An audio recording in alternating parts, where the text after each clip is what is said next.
A composer may want to have a piece in simple time, but with small sections played as if they are in compound time. However, this would involve the constant changing of time signatures. So, what alternative notation can be used? And how can we squeeze or stretch note lengths to help us do this? Welcome to Logic Art Music Theory.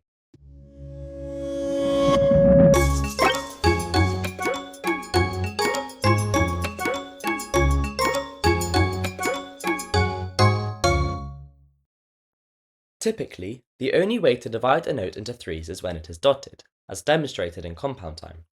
However, there is a symbol known as a triplet, which allows us to split any note into threes. This is particularly useful in simple time, where the beat isn't dotted. A small 3 is drawn over a sequence of 3 notes, and fits them into the space of just 2. For example, these notes should last 3 quavers, but they are all played a tiny bit shorter, so they fit into just 2 quavers, which is the same as 1 crotchet. It is important to note that the length of the 3 notes in a triplet is split equally. For example, it would be incorrect to play the first note a quaver length, and squeeze the other 2 notes into the remaining quaver. Varying note lengths can also be used in a triplet. Notice that lines have been added to help identify the notes included. In this example, the crotchet lasts twice as long as the quaver, but it still all fits into 1 crotchet beat. You may even have rests in triplets lasting just as long as an equivalent note. As triplets can be used as an alternative to compound time, these two notations are played the same. The only difference is that compound time fits 3 quavers into a dotted crotchet beat, whereas simple time squeezes 3 quavers into a crotchet beat. This can also work the other way around, by writing simple time rhythms in compound time.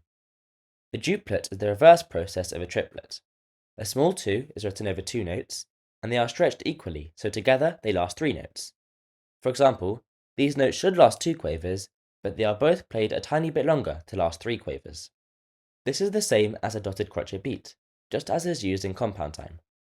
And like triplets, duplets can also involve rests and different lengths.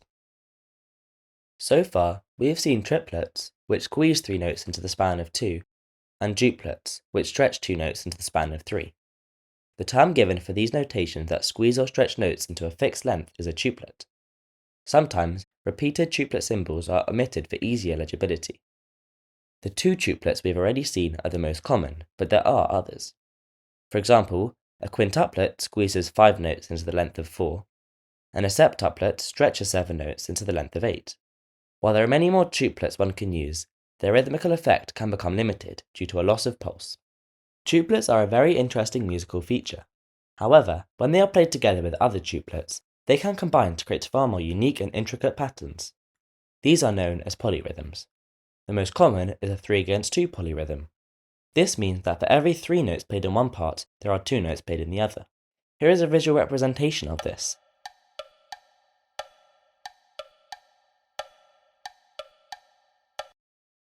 And here is an example of it being notated, using triplet crotchets against normal crotchets. And just as there are many tuplets, there are also many ways you can combine them to make polyrhythms. Another example is 3-against-4.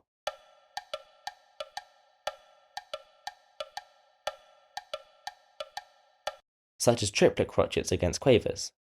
For every 3 notes in one part, there are 4 notes in the other. Putting this all together, we have learnt about triplets, duplets, and polyrhythms. Here is a short extract with everything we have covered.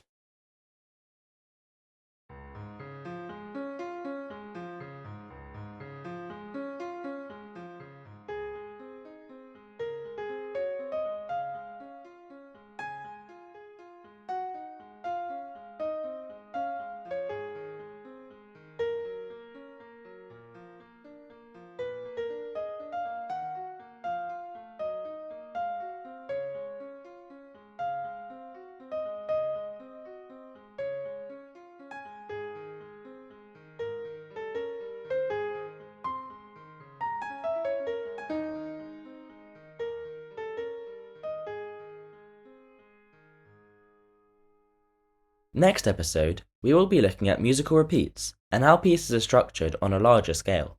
See you there.